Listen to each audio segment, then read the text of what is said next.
Pour le goûter d'hier, j'ai fait des glaces à la mangue et au coco qui étaient ultra fraîches et gourmandes. Et regardez, j'ai trempé les glaces dans du chocolat blanc, mais vous pouvez le laisser comme ça.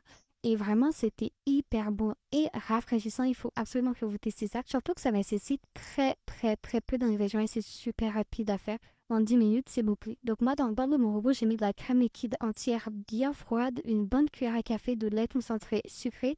Et là, tu vas fouetter le tout jusqu'à obtenir une chantilly qui soit quand même bien ferme. Et honnêtement, si ta crème était hyper froide, même sur mascarpone, la chantilly se tient quand même très très bien. Tu vas ensuite mixer une mangue bien mûre. La mienne était tellement bonne et sucrée. Ma crème, c'est sûr qu'elle va coûter quand même 5 euros, c'est tellement cher.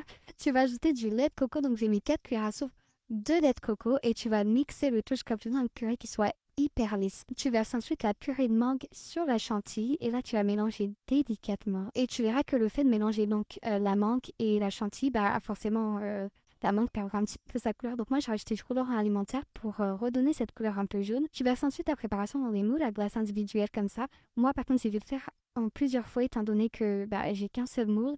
Donc c'est un petit peu galère puisqu'il faut le faire 3 fois. Tu vois plutôt en tout du coup 12 glaces. Et dernière étape, tu vas faire fondre du chocolat blanc au micro-ondes en 2 temps. C'est super important, tu vas le faire fondre 1 minute. Il va ressembler à ça.